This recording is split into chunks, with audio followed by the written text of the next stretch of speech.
ठंड में अमीर और गरीब बहू का नया चूल्हा। OMG सासू माँ, मैं बता नहीं सकती इस इलेक्ट्रॉनिक स्टैंडर्ड चूल्हे को देखकर मैं कितना ज्यादा खुश हूँ। Thank you very much mummy जी।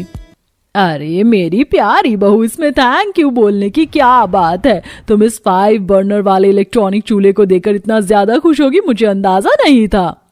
ओ बल्ले बल्ले, और शाबाश शाबाश, हमारे घर में भी नया नया चूल्हा बन गया। अब मेरी मम्मी को धुआं परेशान नहीं करेगी। हाँ मेरे लाल, अब मैं एक बार में एक साथ दाल चावल बना लूंगी। भगवान का शुक्र है कि मुझको मिट्टी के चूल्हे से आज निजात मिल गई। बाबूजी, चंदर जी, मैं शब्दों में जता भी नहीं सकती कि आप दोनों ने मेरी कितनी बड़ी मुश्किल को हल किया है। मैं आपकी दिल से आभारी हूँ। अमीर बहू का खुश होना तो लाजमी था, लेकिन आखिरकार गरीब बहू साधारण से सीमेंट के चूल्हे को देखकर क्यों इतनी ज्यादा खुश थी? इस परिवार की खुशी की वजह को जानने के लिए हमें कहानी के पिछले भाग को देखना होगा। जहां गरीब घर की बहू रजनी सुबह की पहली किरण के साथ जाग कर ठंडी हवा के बीच में आंगन में चूल्हा लीप रही होती है, तभी मकान के अंदर से सास कस्तूरी बाहर आती है। अरे रजनी बहू, अभी तक चूल्हा ही लीप रही है? तेरे ससुर और पति को काम पर भी निकलना है। तुझको पता है ना, सर्दी के मौसम में एक तो मिस्त्री का काम भी कितना कम मिलता है। जानती हूँ माँ जी, लेकिन मैं भी क्या करूँ? चूल्हा सूखेगा तभी तो चाय चढ़ाऊंगी ना। जाने रात में कितनी ओस गिरी है, पूरा का पूरा चूल्हा भीग कर गीला हो गया था और चूल्हे के तीनों सिरे टूट गए थे। अभी अभी मिट्टी गोली करके बनाई है, सूखने में टाइम लगेगा। ये भगवान, बेड़ा गर्क हो। ये तो हर बार जाड़े के मौसम की गंभीर समस्या है। घर भी इतना छोटा है कि घर के अंदर भी चूल्हा नहीं बना सकते हैं। क्या भाग्यवान तुम चाय लाने बाहर आई थी और खुद बहू से बातों में लग गई। हम दोनों को देरी हो रही है। अजी बहू, चाय बनाए भी तो कैसे? देखो चूल्हा भीग कर टूट गया है। धूप निकलेगी तब तो सूखेगा। कोई बात नहीं, आज ऐसे ही चले जाते हैं। अपने ससुर पति को ठंड के मौसम में ऐसे बिना कुछ खाए पिए घर से निकलता देखकर बहू को दुख लगता है। रजनी गरीब तबके के परिवार की बहू थी।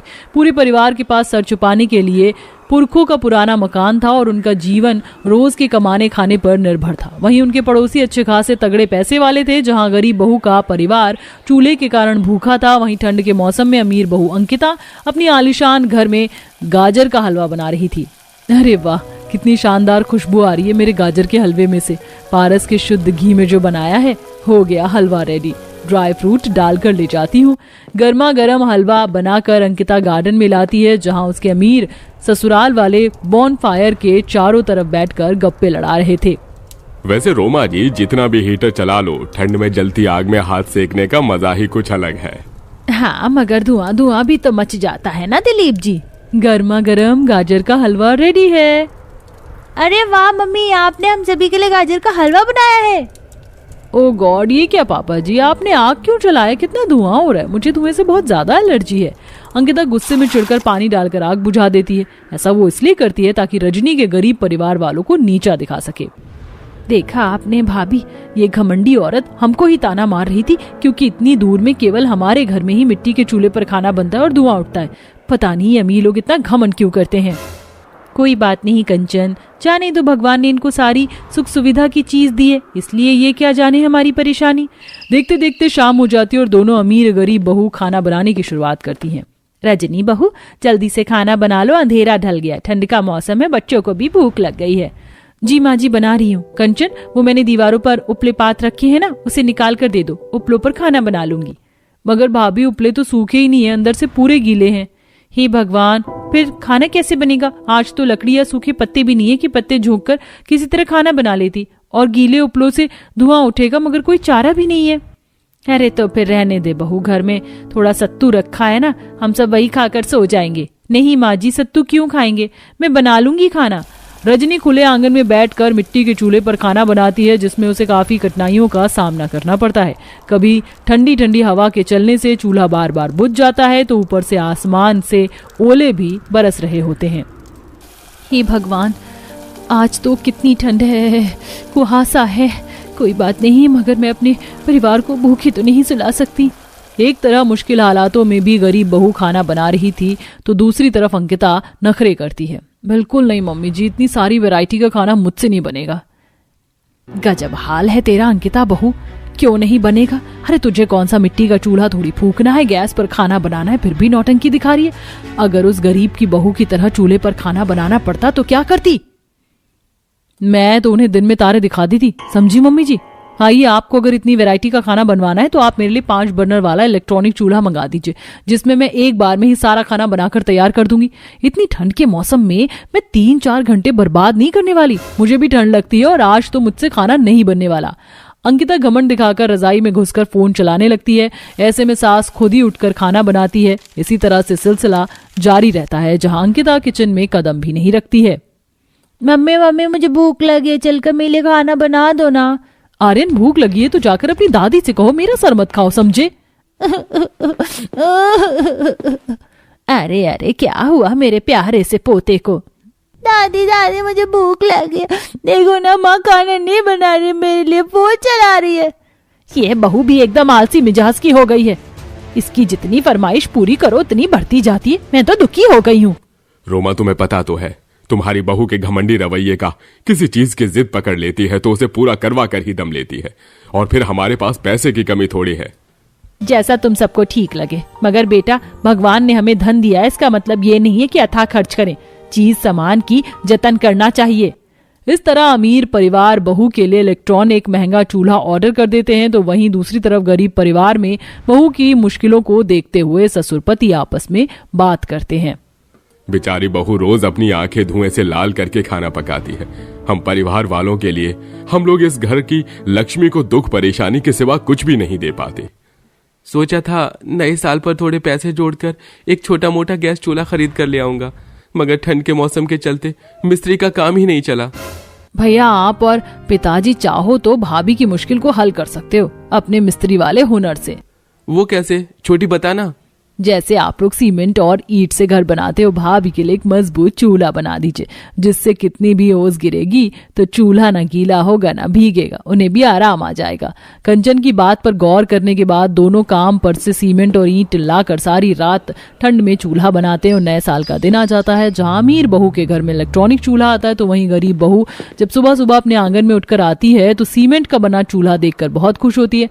अब देखना यह था कि किसकी खुशियां बरकरार रहने वाली थी, अमीर बहू की या गरीब बहू की। जहां इलेक्ट्रॉनिक चूल्हे पर खाना बनाते हुए अंकिता ताना मारती है, क्यों मेरी गरीब पड़ोसन, तुम्हारी जिंदगी तो अभी भी धुएं में गुजर रही है, तो चूल्हा बनाने का क्या फायदा? मुझे देखो, मेरी रसोई में 5 चूल्हे वाला स्टैंडर्ड इलेक्ट्रॉनिक सुविधा है। कोई बात नहीं अंकिता बहन, मैं अपने सीमेंट के चूल्हे से संतुष्ट हूँ। सही है, वैसे भी इंसान को इतने पैर फैलाने चाहिए जितने की चादर हो, समझी? इतने में अंकिता की सास आवाज लगाती है, अरे अंकिता बहू, जरा मेरे सर में बाम लगा दे, सर फट रहा है। आई माँ जी।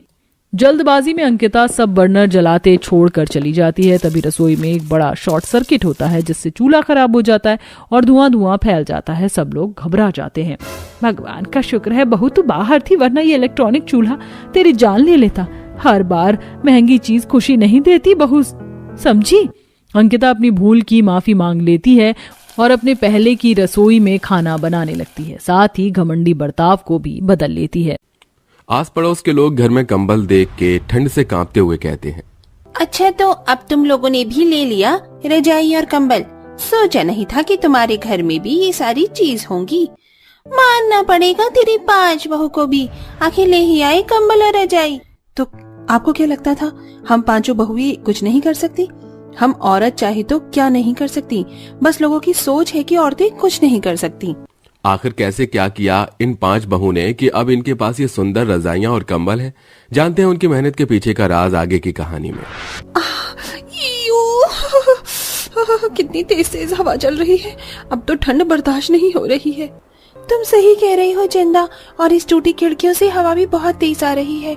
और ये दरवाजा, ये तो पूरी तरह से टूट चुका है, जो ठीक से बंद भी नहीं होता, और दरवाजे के खुले रहने से ठंडी हवाएं सीधा घर में आ रही हैं।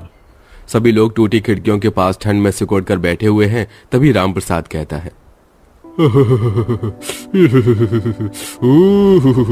अरे बहुत ठंड पड़ रही है बहू, इस ठंड में एक कप चाय मिल जाती तो ठीक रहता।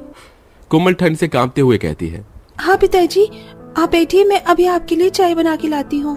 कोमल ठंड से कांपते हुए चूल्हे के पास जाती है, जो कि पूरी तरह से टूटा हुआ होता है। कुछ लकड़ियां लेकर वो आग जलाती है और फिर चाय बनाने के लिए दूध का पतीला उठाती है, जिसमें वो देखती है कि दूध ही नहीं है। माँ जी, चाय बनाने के लिए तो दूध ही नहीं है, अब चाय कैसे बनेगी? बहू, दूध खत्म है और अब घर में 1 भी रुपया नहीं है कि मैं दूध लाऊं। एक काम कर, हम सबके लिए गर्म पानी करके ही ले आ। ठीक है माँ जी, मैं गर्म पानी लेकर आती हूँ। कोमल जाकर चूल्हे में गर्म पानी करके लेकर आती है और सभी लोग इस कड़ाके की ठंडी हवाओं में गर्म पानी पीकर अपनी ठंड को कम करते हैं। इतनी ठंड में इस छोटी सी चटाई पर हमारा पूरा परिवार ठीक से सो भी नहीं पाता। ये कंबल भी अब इतनी पुरानी हो गई है, इससे अब ठंड भी नहीं जाती और कल माँ की तबीयत भी बहुत खराब थी। ऐसा करते हैं, आज ये कंबल माँ जी को दे देते हैं। उनकी उम्र ज्यादा है, उनसे ये ठंड बर्दाश्त नहीं होगी। पूरा परिवार ठंड से कांपते हुए जहां गायत्री पुरानी सी कंबल ओढ़े हुए सो रही होती है, तभी उनके घर का टूटा हुआ दरवाजा पूरी तरह से टूट के गिर जाता है। हे भगवान, ये ठंडी हवा कहाँ से आ रही है? ओह, बहुत तेज ठंड लग रही है। सभी परिवार ठंड से उठ के बैठ जाते हैं। माँ, ठंडी तेज हवाओं के कारण ये गेट टूट गया है। गायत्री ठंड से कांपती हुई रोते हुए कहती है, हे भगवान, इस ठंड में सारा दुखों का पहाड़ हम पर ही टूट गया है। लगता है भगवान ने हमारे लिए अपनी आंखें बंद कर रखी हैं। ठंड से कांपते हुए चंदा अपनी फटी पुरानी साड़ी लेकर आती है। लो, जब तक तुम मेरी ये साड़ी टांग दो, अभी तो हमारे पास कुछ नहीं है। वक्त गुजरता है। कमला और बिमला ठंड में गायत्री के घर के सामने से गुजर रही होती हैं और उसका टूटा दरवाजा देखकर ठंड से कांपते हुए कहती हैं, हे भगवान, इतनी ठंड में ठंडी हवा चल रही है और ये लोग कैसे बर्दाश्त कर रहे हैं और बैठे हैं इस ठंड को। मेरा तो जैकेट शॉल ओढ़ के भी ठंड में काम नहीं हो रहा। हाँ कमला, देख तो, इतना बड़ा परिवार है, बेचारी 5 बहुएं हैं, उनकी भी दुर्गति हो रही है। कहने को 5 बेटे हैं, बाहर जाकर पैसे कमा रहे हैं। हाँ बिमला, ये बेचारी 5 बहू क्या ही करेंगी, औरत के बस की है भी क्या। गायत्री की 5 बहू सभी बातें सुन लेती हैं। तभी गायत्री की 5 बहू ठंड से कांपती हुई कहती हैं, माँ जी, अब इस तरह से हम लोग नहीं रह सकते, हम लोगों को मिलकर कुछ करना होगा। हाँ काजल दी, आप ठीक कहती हो। मुझे सिलाई करनी आती है और अब से मैं लोगों के कपड़े सिला करूंगी और मैं लकड़ियाँ काटने जाऊंगी और हम लोग आपकी मदद करवा दिया करेंगे। अब 2 बहू मिलकर लकड़ियाँ काटने जाती हैं और 2 बहू मिलकर सिलाई का काम शुरू करती हैं। एक घर में सास का ख्याल रखती है। चंदा दी, हम इनमें से कुछ लकड़ियाँ लेकर अपने टूटे हुए घर में भी तो लगा सकते हैं ना। पिंकी की बात सुनकर चंदा लकड़ियाँ काट के लेकर आती है। वहीं योगिता कपड़े सिल रही होती है। पिंकी की लाई हुई लकड़ियों से 5 बहू मिलकर अपने घर को ठीक करती हैं। योगिता इस कड़कड़ाती ठंड में अब आसपास के कपड़े सिल के सही पैसे कमा रही होती है। तभी चंदा ठंड से कांपती हुई कहती है, ओह, ये सुनो, जैसे हम लोगों ने इन लकड़ियों से अपना घर तैयार किया है, उसी तरीके से हम इससे कुछ फर्नीचर का सामान भी तैयार कर सकते हैं, जैसे कुर्सी, पलंग, और बाहर मार्केट में बेच भी सकते हैं।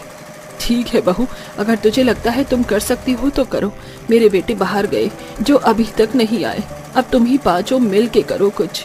चंदा अपने घर के लिए उन लड़कियों से फर्नीचर का सामान तैयार करती है, जैसे पलंग, कुर्सियां, और अपने घर में लाकर रखती है।